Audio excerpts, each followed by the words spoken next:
சற்று முன் திமுகவில் இணைந்த பாமக முக்கிய புள்ளி ஜி.கே. மணி. ஸ்டாலின் கொடுத்த மிக உயர்ந்த பதவி அதிர்ச்சியில் அன்புமணி ராமதாஸ். அதாவது சமீபத்தில் மேடையில் பேசிய ராமதாஸ் அவர்கள் வன்னியர்களுக்கு 10% இடஒதுக்கீட்டை வழங்க கோரி போராட்டம் அறிவிக்கப்படும். அது இதுவரை நடந்திராத போராட்டமாக இருக்கும். அந்த போராட்டத்திற்காக எவ்வளவு பெரிய தியாகத்தையும் செய்வதற்கு தயாராக இருக்கிறோம் என கூறினார் ராமதாஸ். தொடர்ந்து பேசிய அவர், நாமும் ஒரு நாள் தமிழ்நாட்டை ஆள வேண்டும் என்ற எண்ணம் இருந்தால் என் பேச்சை கேளுங்கள். நான் ஆளப்போவதில்லை. எனக்கு எந்த ஆசையும் இல்லை. ஆசை இருந்திருந்தால் ஆளுநராக இருந்திருப்பேன். பலமுறை அமைச்சராக இருந்திருப்பேன். தமிழ்நாட்டையும் ஆண்டெடுப்பேன். ஆனால் மக்களுக்காக வாழ்கிறேன் என்றார் ராமதாஸ். மேலும் தமிழ்நாடு முதலமைச்சர் ஸ்டாலின் அவர்களிடம் வன்னியர் சமூக மக்களுக்கு 10% இடஒதுக்கீட்டை கொடுங்கள் என கேட்டுதான் வாதாடியிருப்பதாக கூறிய ராமதாஸ், நமக்கு தேவை உங்களின் ஒரு ஓட்டு தான். இவ்வளவு நாள் என் பேச்சை கேட்டீர்கள், இடையில் மறந்து விட்டீர்கள் என பேசினார். தொடர்ந்து முன்பு யானை சின்னத்தில் தனியாக நின்று 4 தொகுதிகளில் வெற்றி பெற்றோம். இன்று கூட்டணியில் சேர்ந்து 5 தொகுதிகளில் வெற்றி பெற்றுள்ளோம். இதை பார்த்து நமக்கு கோபம் வரவில்லையா என கூட்டத்தை பார்த்து கேள்வி எழுப்பினார். கூட்டணி தொடர்பாக பேசிய ராமதாஸ், சிலர் எங்கே கூட்டணி என்று கேட்கிறார்கள். அதை நான் பார்த்து கொள்கிறேன். கூட்டணியை முடிவு செய்வேன். அதை பற்றி நீ ஒன்றும் கவலைப்பட வேண்டாம். சீட் வேண்டும், எம்எல்ஏ வேண்டும் என்றால் உழைக்கலாம் என கூறினார். தொடர்ந்து அந்த கூட்டணி, இந்த கூட்டணி, கட்சிக்குள்ளே கூட்டணி, கட்சிக்குள்ளே கூட்டு, இதெல்லாம் நடக்காது. உன்னை திருத்திக்கொள். இந்த கட்சியில் நீ பொறுப்பில் இருக்கவே முடியாது. அது யாராக இருந்தாலும் சொல்கிறேன் என கூறினார். இதை கேட்டு அன்புமணி சிரித்தபடியே அமர்ந்திருந்தார். இன்னும் 2 மாதம் கடந்தால் எனக்கு 87 வயதாகிவிட்டது என கூறி ஏமாற்ற பார்க்கிறார்கள். இந்த கட்சி ஒரு தனி மனிதனின் சொத்து அல்ல எனவும் ராமதாஸ் தெரிவித்தார். மாநாடு தொடர்பாக திங்கட்கிழமை மே 12 அறிக்கை ஒன்றை வெளியிட்ட பாட்டாளி மக்கள் கட்சியின் செயல் தலைவர் அன்புமணி, தமிழ்நாடு அரசியல் களத்தில் இந்த மாநாடு மிகப்பெரிய மாற்றத்தை ஏற்படுத்தியுள்ளதாக குறிப்பிட்டார். மக்களின் உணர்வுகளை புரிந்து கொண்டு சாதிவாரி கணக்கெடுப்பை நடத்துவதற்கு அரசு உத்தரவிட வேண்டும் எனவும், மற்ற அனைத்து சமுதாயங்களுக்கும் கல்வி மற்றும் வேலைவாய்ப்பில் மக்கள் தொகைக்கு இணையான இடஒதுக்கீட்டை வழங்க வேண்டும் எனவும் கூறியுள்ளார். அது மட்டுமில்லாமல் அறிக்கையில் தன்னை பாமகவின் தலைவர் என அன்புமணி குறிப்பிட்டுள்ளார். கடந்த ஏப்ரல் 10ஆம் தேதியன்று தலைவர் பதவியிலிருந்து அன்புமணியை நீக்கி அவரை செயல் தலைவராக மருத்துவர் ராமதாஸ் அறிவித்தார். கட்சியின் மாநாடு நெருங்கிக் கொண்டிருந்த நேரத்தில் ராமதாஸின் இந்த அறிவிப்பு அரசியல் களத்தில் பேசும் பொருளாக மாறியது. இந்த நிலையில்தான் பாமகவின் கௌரவ தலைவரான ஜி.கே. மணி சென்னை பத்திரிகையாளர் மன்றத்தில் செய்தியாளர்களை சந்தித்து பேசிய போது அன்புமணி ராமதாஸ் குறித்து அடுக்கடுக்கான குற்றச்சாட்டுகளை முன்வைத்தார். அன்புமணியால் தான் ராமதாஸ் இன்று வேதனையில் கண்ணீர் வடிப்பதாக ஜி.கே. மணி குற்றம் சாட்டியுள்ளார். செய்தியாளர்களை சந்தித்து பேசிய அவர், தமிழ்நாட்டில் பாமக ஒரு வலிமையான கட்சி. தமிழ்நாட்டில் தவிர்க்க முடியாத சக்தியாக பாமகவை உருவாக்கியவர் டாக்டர் ராமதாஸ். பாமகவிற்கு ஏற்பட்டுள்ள நெருக்கடிகள் சொல்லி மாளாது.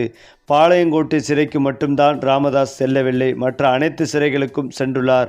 ராமதாஸ் கட்சிக்காக பலமுறை சிறைக்கு சென்ற நிலையில் அன்புமணி எத்தனை முறை சிறைக்கு சென்றார்? அன்புமணியை 35 வயதில் மத்திய அமைச்சராக்கி அழகு பார்த்தவர் ராமதாஸ்.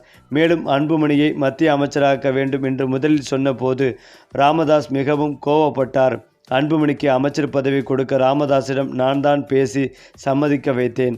ஆனால் அன்புமணியால் தான் ராமதாஸ் இன்று கண் கலங்குகிறார். அன்புமணியால் ஏற்பட்டுள்ள மனவேதனை, சோதனைகளால் தான் ராமதாஸ் கண்ணீர் வடிக்கிறார் என்பதும் குறிப்பிடத்தக்கது. ஆனால் ராமதாஸ் மனநிலை பாதிக்கப்பட்டுள்ளார் என்று அன்புமணி கூறுவது அநாகரிகமானது. பாமக, ராமதாஸ், அன்புமணி ஆகியோருக்காக நீண்ட நாள் உழைத்து வரும் தன்னை அன்புமணி துரோகி என்று கூறுவது ஏன்? அன்புமணி மக்களை சந்திக்க மாட்டார். நிர்வாகிகள் அவரை எளிதில் அணுக முடியவில்லை. அன்புமணிக்கு தம்பி படை, தங்கை படை என அனைத்து அவரை வளர்த்துவிட்டோம் என்று ஜி.கே. மணி அடுக்கடுக்கான குற்றச்சாட்டுகளை முன்வைத்தார். அது மட்டுமில்லாமல் பாமக கட்சியில் அன்புமணி மற்றும் ராமதாஸ் இடையே மோதல் போக்கு என்பது அதிகரித்துள்ள நிலையில் அன்புமணியை ராமதாஸ் கட்சியிலிருந்து முதலில் நீக்கினார். ஆனால் பாமகவின் கட்சியின் தலைவராக அன்புமணியை ராமதாஸ் அதிகாரப்பூர்வமாக அறிவித்துள்ளது. அன்புமணி தரப்பு தேர்தல் ஆணையத்தை ஏமாற்றி போலி ஆவணங்களை கொடுத்துள்ளதாக ராமதாஸ் தரப்பு குற்றம் சாட்டிய நிலையில் இது தொடர்பாக நீதிமன்றத்தில் வழக்கும் தொடர்ந்துள்ளது. இருதரப்பிலும் பிரச்சனை இருப்பது தெரிய வந்ததால் சின்னம் முடக்கப்படும் என தேர்தல் ஆணையம் எச்சரித்துள்ளது என்பதும் குறிப்பிடத்தக்கது. இந்த நிலையில்தான் அன்புமணி தந்தை மகன் மோதலுக்கு காரணமே ஜி.கே. மணிதான் எனவும் அவரை துரோகி என்றும் விமர்சித்திருந்தார்கள். இதற்கு தற்போது ஜி.கே. மணி பதிலடி கொடுத்துள்ளார். இது பற்றி அவர் கூறியதாவது, அன்புமணியை மத்திய அமைச்சராக்க வேண்டும் என ராமதாஸிடம் கூறியதே நான் தான். அவர் தலைவரான பிறகு மாவட்டம் தோறும் அழைத்து சென்று அனைத்து நிர்வாகிகளுக்கும் நான் தான் அறிமுகம் செய்து வைத்தேன். அவரே என்னை தன்னுடைய அப்பாவுக்கு பிறகு நான் தான் என்று கூறியிருந்தார். ஆனால் இப்போது என்னை துரோகி என்று கூறுகிறார். அன்புமணிக்கு கட்சியில் போட்டியிட வாய்ப்பு கொடுக்க வேண்டும் என முதலில் கூறியது கூட நான் தான். தந்தையும் மகனையும் பிரித்ததாக தற்போது என்னை துரோகி என்று விமர்சிப்பது மிகவும் மனவேதனையாக இருக்கிறது. அன்புமணி என்னை துரோகி என கூறினால் நானும் என் மகனும் கட்சியை விட்டு வெளியேறி விடுகிறோம். என்னுடைய எம்எல்ஏ பதவியும் ராஜினாமா செய்து விடுகிறேன். மேலும் அவர் யாரையெல்லாம் துரோகி என்று கூறுகிறாரோ அவர்கள் எல்லோருமே கட்சியை விட்டு வெளியேறி விடுகிறோம் என்றார் ஜி.கே. மணி. அதேபோல சமீபத்தில் கூட ஏ.கே. மூர்த்தியின் மகன் திருமணம் சென்னை திருவான்மியூர் ராமச்சந்திரா கன்வென்ஷன் சென்டரில் நடைபெற்றது. டாக்டர் ராமதாஸ் தலைமையில் நடைபெற்ற இந்த திருமணத்தில் ஜி.கே. மணி கலந்து கொண்டார். அப்போது எதிரில் வந்த அன்புமணி ராமதாஸுக்கு அவர் வணக்கம் வைத்த போது அன்புமணியும் அவருக்கு மரியாதை நிமித்தமாக வணக்கம் செய்தார். இதை பார்த்த கட்சிக்காரர்கள் மற்றும் உறவினர்கள் ஆச்சரியத்தில் மூழ்கி போனார்கள். அன்புமணி திரும்ப வணக்கம் வைக்க மாட்டார் என்று எதிர்பார்க்கப்பட்ட நிலையில் அவரும் வணக்கம் வைத்திருப்பதால் சுமூக பேச்சுவார்த்தை நடைபெறும். நிச்சயம் டாக்டர் ராமதாஸ் மற்றும் அன்புமணி ராமதாஸ், ஜி.கே. மணி தரப்பு ஆகியோர் விரைவில் ஒன்று சேர்ந்து வலுவான பாட்டாளி மக்கள் கட்சி மீண்டும் செயல்பட தொடங்கும் என பேசிக் கொண்டிருந்தார்கள் திருமணத்திற்கு வந்திருந்த பாமகவினர். இந்த நிலையில்தான் அனைவருக்கும் அதிர்ச்சி கொடுக்கும் வகையில் அன்புமணி மீது குற்றச்சாட்டுகளை முன்வைத்துள்ளார்.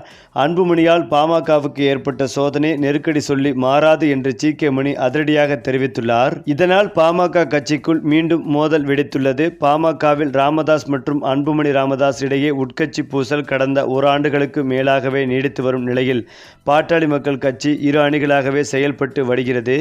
மேலும் இந்த இரண்டு அணிகளுக்கு இடையேயும் மோதல் போக்குகள் தினம் தினம் புது உச்சத்தை எட்டி கொண்டிருக்கின்றன. குறிப்பாக அன்புமணி தரப்பிலிருந்து பாமக நிறுவனர் ராமதாஸ் பின்னால் இருப்பவர்கள் அவரை தவறாக வழிநடத்துகிறார்கள் என குற்றச்சாட்டு முன்வைக்கப்பட்டது. அதே சமயத்தில் அன்புமணி ராமதாஸ் பாமகவின் கௌரவ தலைவராக இருக்க ஜி.கே. மணியை துரோகி என விமர்சித்திருந்தார் என்பதும் குறிப்பிடத்தக்கது. இந்த நிலையில்தான் மன வருத்தத்தில் இருந்த ஜி.கே. மணி இனி பாமகவே வேண்டாம் என்று முடிவெடுத்துள்ளதாகவும் விரைவில் பாமக கட்சியிலிருந்து அதிரடியாக விலகி திமுகவில் இணைய முடிவெடுத்துள்ளதாகவும் இதற்காக முதலமைச்சர் ஸ்டாலின் அவர்களை நேரில் சந்தித்து அதிகாரப்பூர்வமாக ஜி.கே. மணி திமுகவில் இணைவார் என்றும் எதிர்பார்க்கப்பட்டு வருகிறது. அப்படி ஜி.கே. மணி திமுகவில் இணைந்தால் அவருக்கு மிக உயர்ந்த பதவி கொடுக்கப்படும் என்றும் தற்போது தகவல்கள் வெளிவந்து கொண்டிருக்கிறது. மேலும் இந்த தகவல் ராமதாஸ் அவர்களையும் அன்புமணி அவர்களையும் அதிர்ச்சியடைய வைத்து வருகிறது. சரி, இப்போ நீங்கள் சொல்லுங்க, திமுகவில் இணைந்த ஜி.கே. மணிக்கு மிக உயர்ந்த பதவி, இதை பற்றிய உங்களுடைய கருத்துக்களையும் உங்கள் கமெண்ட்டில் சொல்லுங்கள். மேலும் இந்த வீடியோ உங்களுக்கு பிடித்திருந்தால் லைக் பண்ணுங்கள், ஷேர் பண்ணுங்கள். மறக்காமல் நம்முடைய சேனலை சப்ஸ்கிரைப் பண்ணிக்கங்க.